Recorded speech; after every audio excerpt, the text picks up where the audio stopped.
This is Master Wong Shun Leung, one of the world's leading authorities on Wing Chun Kung Fu.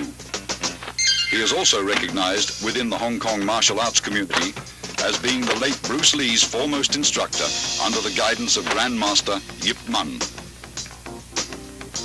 The sequence of simple hand patterns being performed here, although appearing rather gentle and harmless at first glance, are the seeds of an ingenious system of combat containing some of the deadliest close-range fighting techniques ever devised. Wing Chun, based on the principles of both physics and human anatomy, has been proven as one of the most practical forms of self-defense to date.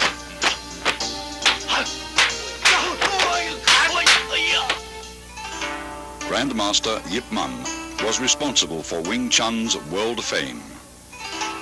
The text you see here, written by him, is the entire history of this southern Chinese system which he introduced to Hong Kong from his native province, Guangdong. The roots of the art go back to the famed Shaolin Monastery, which for centuries was the hub of Chinese martial arts. During the Qing dynasty, Manchu troops killed most of the Shaolin warrior monks and burned down their monastery. Among the few survivors was a Buddhist nun, Moi, who took refuge in the White Crane Temple at Tai Leung Mountain. There, according to legend, she created a system of Kung Fu after being inspired by watching a crane and fox in combat. She then taught her deadly art to a woman, Yim Wing Chun, whom the style has been named after. Yip Man, the fifth-generation master who died in 1972, openly propagated what was once a secret style in order to preserve the art from extinction. His disciple, Bruce Lee, credits Wing Chun for being the basis from which his own modern style, Jeet Kune Do, evolved. Wing Chun is a very effective system due to its scientific approach to combat. The style's sophisticated fighting principles are based on both simplicity and the theory of economy of motion or conservation of energy. All the techniques are designed to be structurally faster than other fighting methods, as well as more efficient.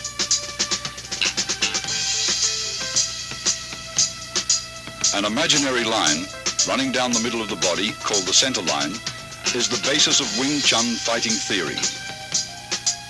Its path is determined by crossing the wrists while extending the arms first down, then up.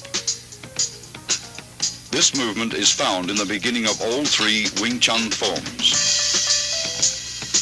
Many of the vulnerable points of the human body are located along the center line.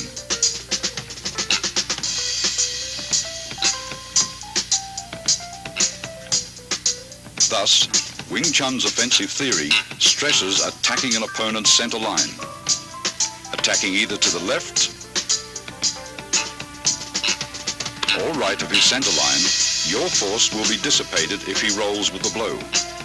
Attack his center line and he must absorb the strike's full impact. All Wing Chun's offensive techniques, in particular the straight punch, which is the style's major weapon, begins from the center line.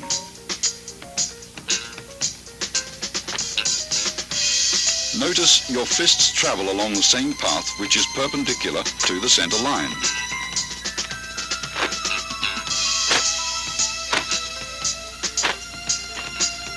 Wing Chun punching is always direct, since the shortest distance between 2 points is a straight line.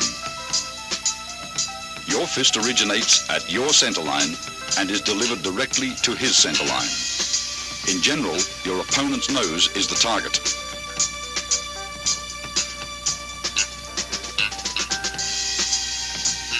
Defensively, Wing Chun stresses the instinctive protection of one's center line to a tight on-guard arm position where the elbow of your lead arm is always a fist distance from the center line.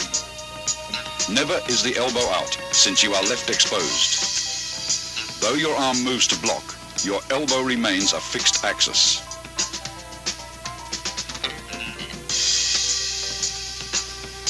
Wing Chun employs shifting, allowing the body to revolve on its center line axis. Defensively, shifting helps you roll with punches that may get by your blocks.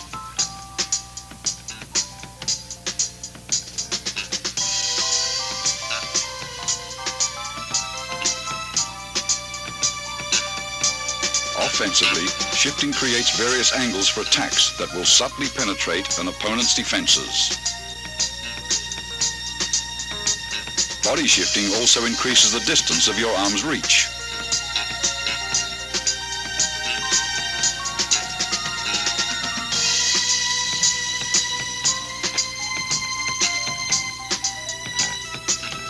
Shifting quickly magnifies punching power, since tremendous force is generated from sudden torque in the waist and hips.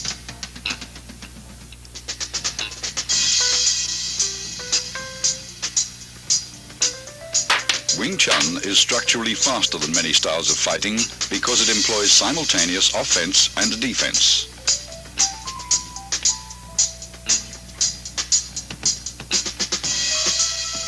Block and attack should not be separated into two motions. Wing Chun's block and attack is executed in one motion.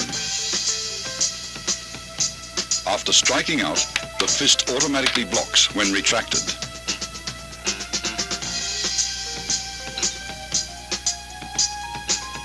A line extended from shoulder to shoulder and perpendicular to the center line forms the four gates. Wing Chun's defensive system trains one to employ various blocks to protect each of the four gates. Here, Master Wong protects his upper right gate as he blocks and punches in a single motion.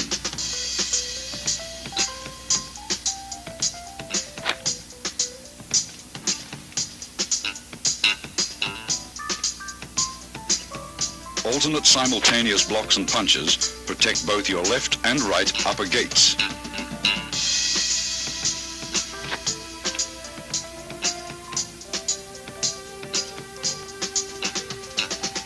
Observe how body shifting is coordinated with both the blocks and strikes.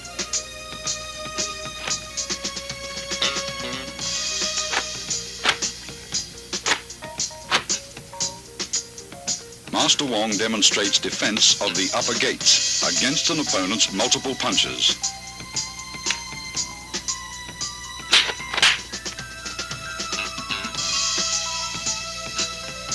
Similarly, both left and right lower gates may also be protected with simultaneous alternate blocks and chops.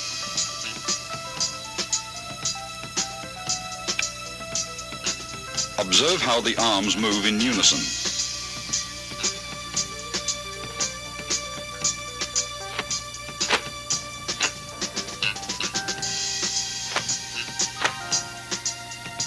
Here, defending his left and right lower gates, he simultaneously strikes with a right chop,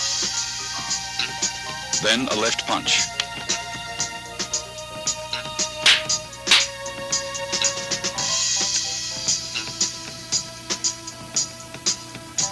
Whenever possible, grab, pin, or immobilize the opponent's arm to gain control and prevent him from attacking.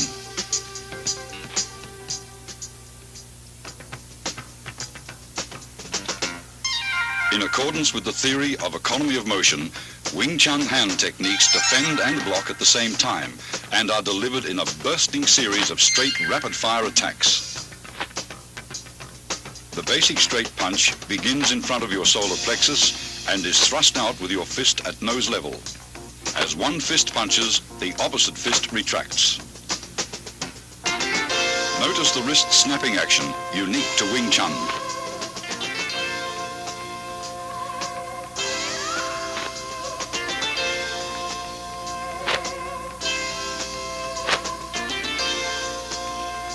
This unusual movement permits you to both deflect and punch with the same hand simultaneously.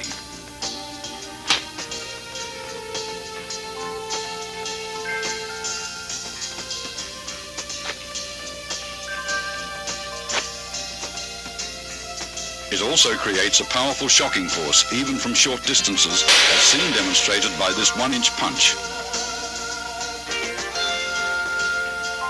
Execute finger thrusts like punches and keep your fingertips stiffly together.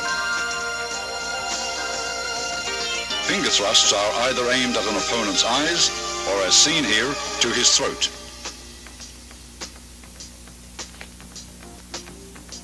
When employing palm thrusts, use the palm heel as a weapon.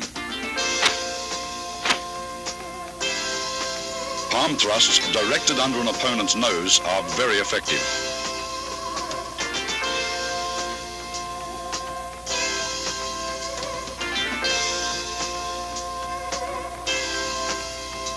In Wing Chun, force never clashes with force. Instead, the larger force is deflected by a lesser force.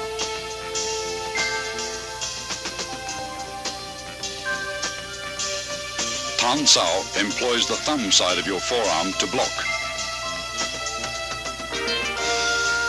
At completion, your elbow returns to the fixed elbow position, 1 fist distance from your center line. Rotation of the forearm and the palm's abrupt upward twist generate power. Blocking power is enhanced by twisting your torso while shifting.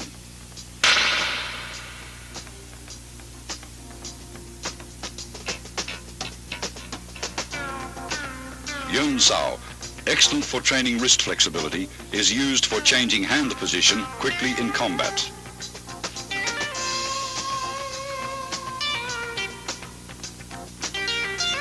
It is executed by a relaxed rotation of the hand around the wrist.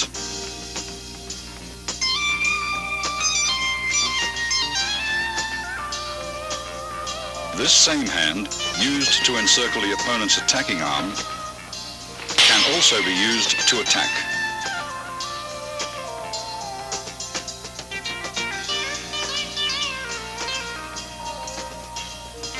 Wu Sao employs either your palm or edge of the hand to block. Upon completion, your hand is in a prayer-like position in front of your chest. Wu Sao is the rear guard hand position employed when an opponent's punch penetrates your forward defenses.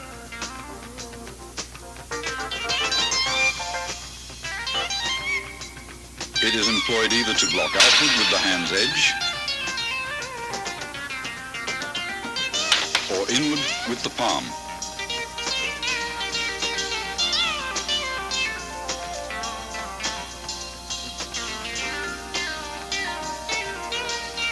Fok Sao employs the inside of your wrist to block. At completion, your arm is in the fixed elbow position, 1 fist distance from your center line.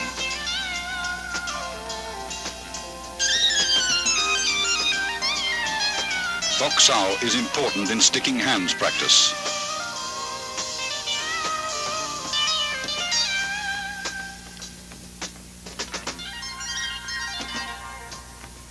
Fok Sao uses the palm heel for deflection. By utilizing the wrist snapping action. It is often combined with a punch.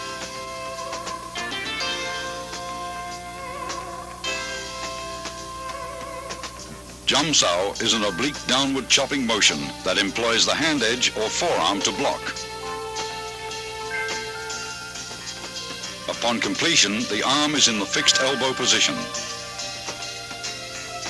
The arm motion is slight, since the elbows stay close to the center line. Its effectiveness lies in body shifting.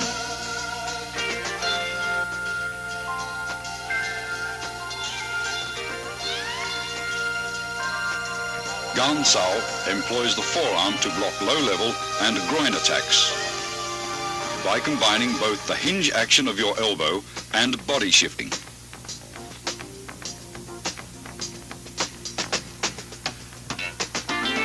It is usually used to block kicks.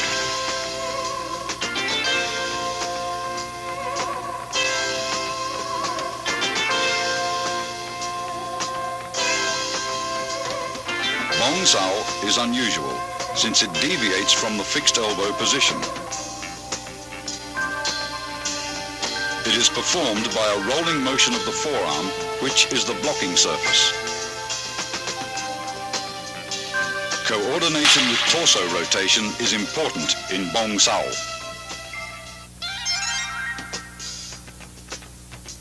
Wing Chun kicks, used for either harassment or closing the fighting gap, always supplement the hands with fast and low direct strikes to the groin, knees or shins. The front heel kick is delivered straight from the ground with a slight snapping action in the knee. Kick direct, but never higher than the midsection. A cross stomp kick uses the sole of the foot to break the opponent's balance, allowing for follow-up hand strikes.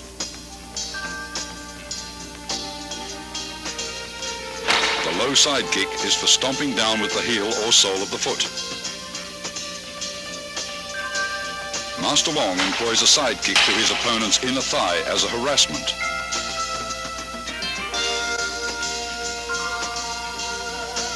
This is a cross stomp kick to side kick combination.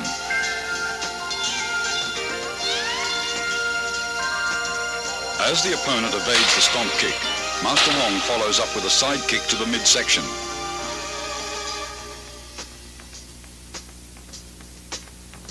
This is a front kick and leg trip combination.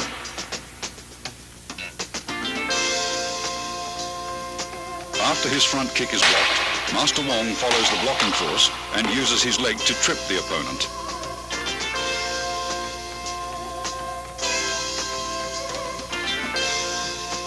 Wing Chun's basic stance is shoulder width or a bit wider. Knees are slightly bent. This natural fighting stance affords both stability and mobility. You should be coiled, ready to burst into an attacking or retreating opponent. Advances and withdrawals are performed by a short shuffling motion of the feet, somewhat like the Western fencing shuffle, where you remain in the same stance throughout.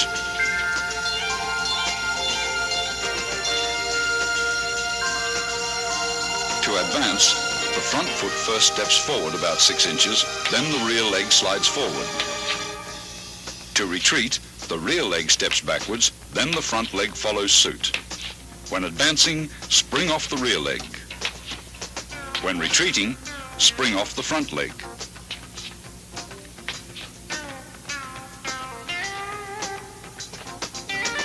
Circle stepping differs from the shuffle in that you actually alternate between left and right stances.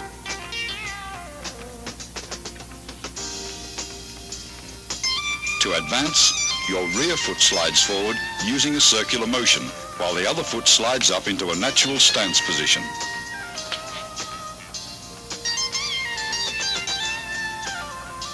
Circle stepping is used for cutting off or pressing an opponent who has great mobility.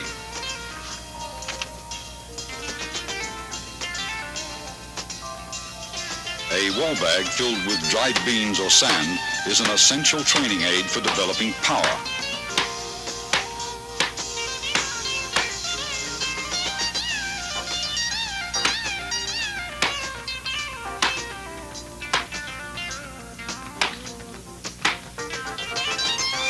Striking with the fist or palms gives one a feeling of penetration and toughens the skin and bones. Train slowly and gradually.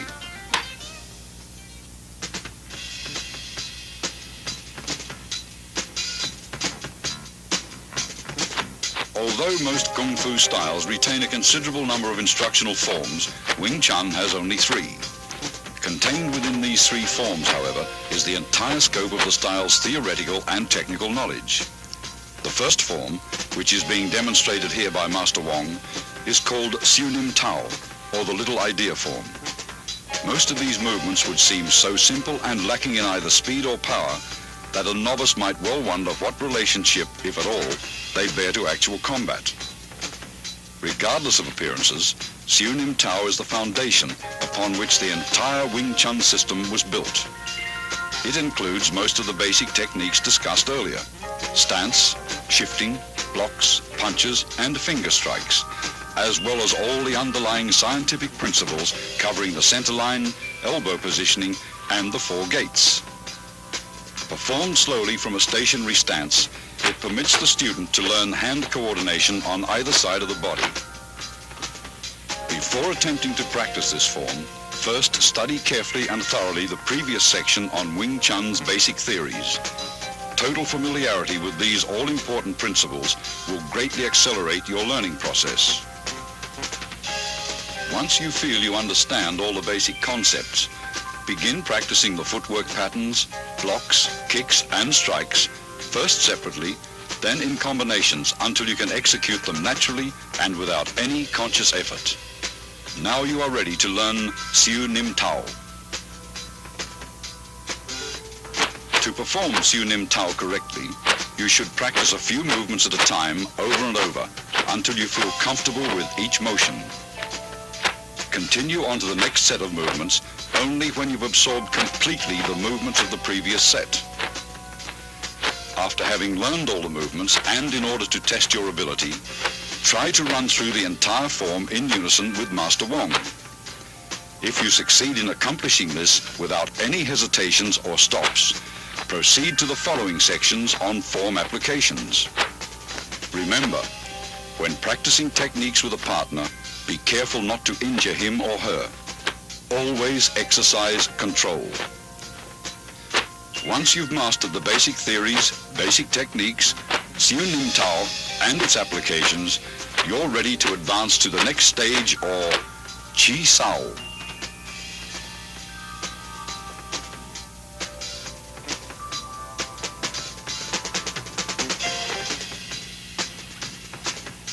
Tan Sao, or the palm-up block, uses a sudden forearm twist at the end of the movement for increased effectiveness.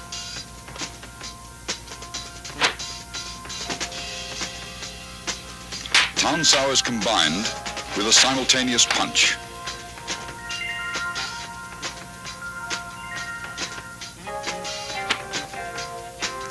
Hyun Sao, or the circling palm, is used after blocking to encircle your opponent's arm. It utilizes one hand for both blocks and attacks. After encircling the opponent's arm, a palm thrust follows naturally. Pak Sao, or the palm slap, is effective for upper gate defense. It is best combined with a head slip or body dodge. The downward palm block is used against attacks to the lower gate.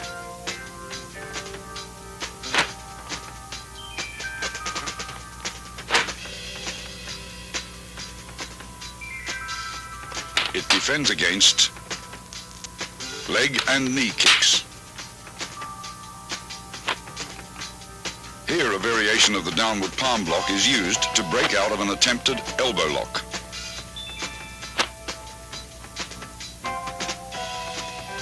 A shoulder and forearm shrug can repel an attacker.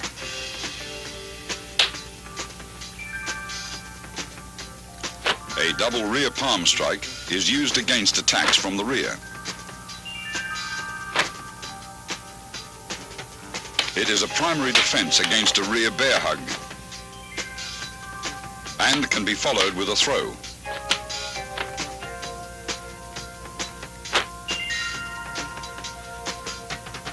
The double knife-edge chop can be adapted for practical application.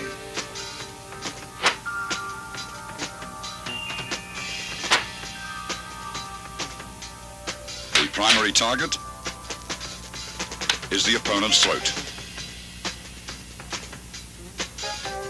This is the palm jerk block.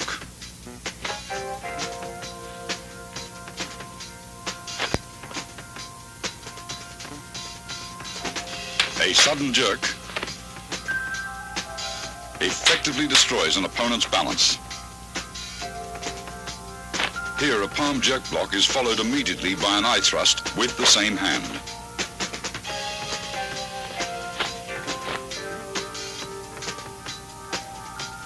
The palm jerk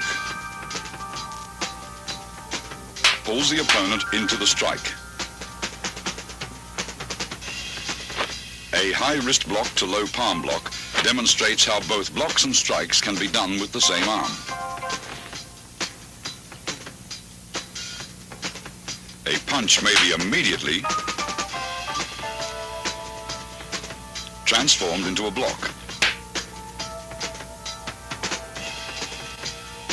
or vice versa, a block may be transformed into a punch. Gan Sao, or the low block, is used for defense of the lower gates and can be combined with an attack.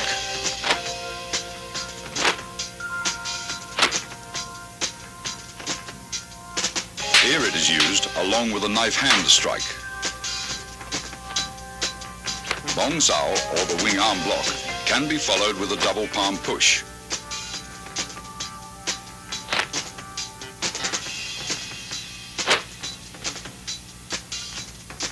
Master Wong blocks, then pushes his opponent.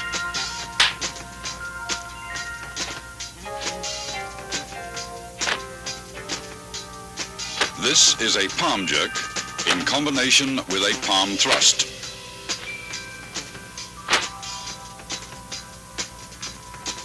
A palm thrust to the throat after a palm jerk breaks your opponent's grab.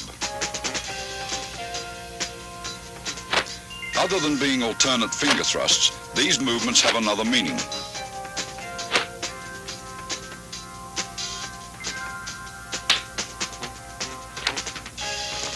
They can be utilized for breaking out of a grab. After the break, they may also be used to strike.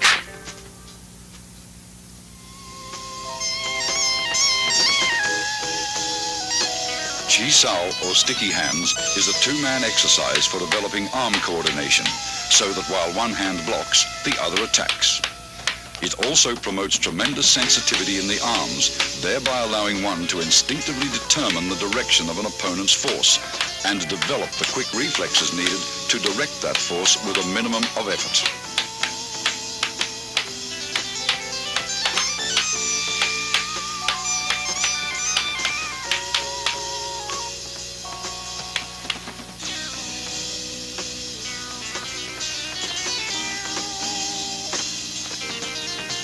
Single arm Chi Sao prepares you for double Chi Sao. Since only one arm is used, you may concentrate on proper arm position and feeling the opponent's flow of force. Tan Sao, a low palm thrust, and Bong Sao comprise the movements executed by partner A.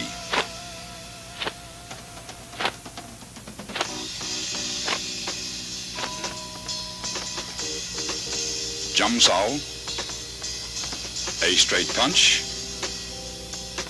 and Fok Sao comprise the movements executed by partner B to match those of partner A.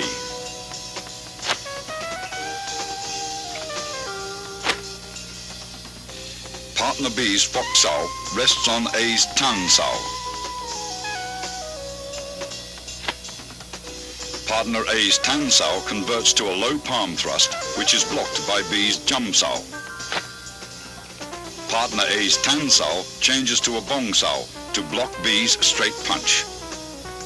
Both partners perform these movements in response to each other's complementary techniques with a firm yet relaxed flow of force.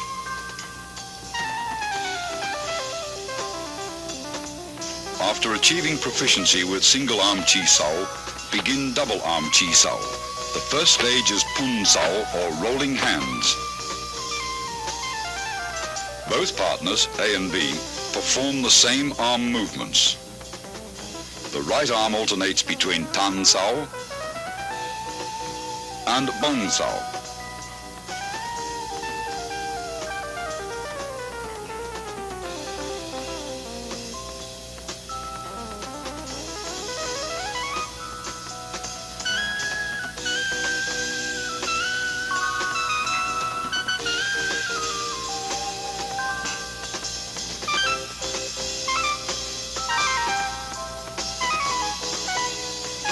The left arm remains in a Fok Sao position, which in turn alternates from a high to a low position.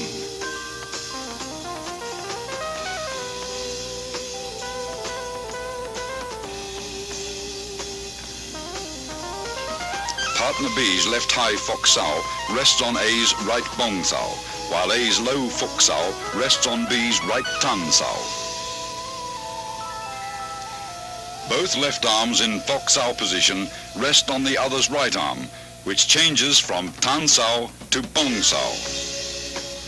Both partners roll their arms up and down in unison. Avoid stiffness and rigidity, and never try to use sheer muscle force to overpower your opponent.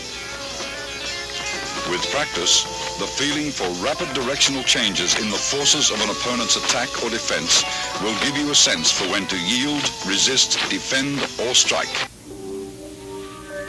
Go Sao, or sticky hands fighting practice, the second stage of double Chi Sao, is a type of regulated sparring where you learn how to employ the techniques taught in the three forms against an opponent. The importance of the centerline theory and the significance of form and function will be realized. If you expose your centerline either by failing to maintain the fixed elbow position or if your blocks deviate too much, the opponent's attacks will penetrate. You will get hit. Go Sao hones your fighting techniques so you can react with a different combination of basic blocks and attacks in a free-flow exchange of techniques when the opponent's movements are unpredictable. This liberates you from formal fixed patterns of fighting. You learn to discard all the rules, to adapt and express techniques naturally and spontaneously in the here-now of Go Sao practices. Here are some examples. Disengaging is for releasing your arm from an opponent's blocking arm. The pressure from your block enables your opponent to disengage and punch. With proper sensitivity, as he disengages, your arm flows forward to punch him first. This continuous flow of energy through your arms is compared with water. Water seeks the path of least resistance. When practicing, be like water. Avoid the strong and attack the weak. A constant forward pressure towards your opponent's centerline is the secret to Go Sao.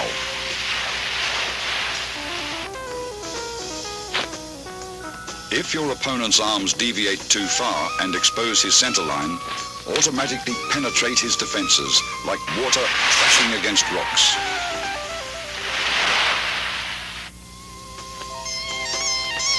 As Master Wong detects his opponent's right Tan Sao has deviated too far from the centerline, his left Fok Sao changes into a punch to the opponent's solar plexus. Detecting Master Wong's forward force, his opponent blocks and traps his arms.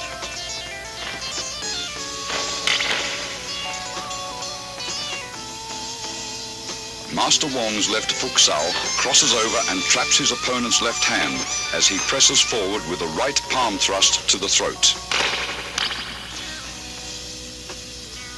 His opponent counters the technique by parrying the right palm attack with a right grab and trapping Master Wong's arms with a Bong Sao. As his left high Fok Sao reaches across to grab his opponent's left hand, Master Wong's right Tan Sao disengages into a punch. When his opponent feels his left arm being grabbed, he performs a left Bong Sao to Master Wong's punch.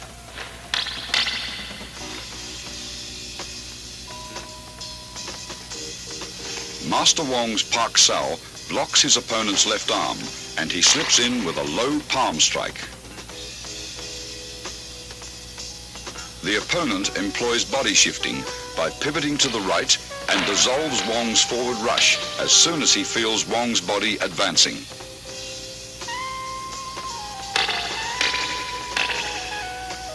After a series of exchanges, the opponent applies an elbow lock on Wong's right arm. Instead of resisting, Wong flows with the direction of force, crashing into his opponent with his shoulder. As the opponent senses Master Wong's body pressing forward, he releases his left arm and employs Bong Sao to dissolve the force. Wong's right Bong Sao grabs his opponent's right Tan Sao, pulling him forward, and locking the opponent's left hand, he executes a left punch.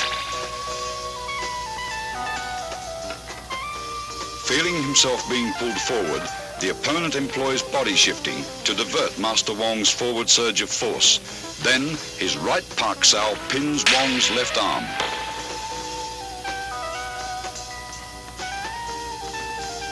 Sensing the opponent is preoccupied with hand techniques, Master Wong suddenly employs a straight heel kick to the midsection. The opponent, alert to both hand and foot attacks, detects Master Wong's kick, sidesteps and delivers an upward palm thrust to the throat. After long practice, you will grasp the meaning of a verse on Chi Sao that states, "Receive what comes, follow what goes, attack when the hand disengages." The zenith of Chi Sao is attained when your sense of touch and reflexes are so keen that you can react effectively, even blindfolded. You will have completed Wing Chun's basic training after having mastered the contents of this tape. The more profound levels of the Wing Chun scientific system of combat, as contained within its second and third instructional forms, are to be covered in the following sequel. In addition, the highly guarded secrets of the famous 108 wooden dummy techniques will be analyzed in detail. Wing Chun's refined hand techniques, adapted to the use of advanced weaponry such as the lethal double butterfly knives and the 6.5-point pole forms, are to be demonstrated as well in their entirety.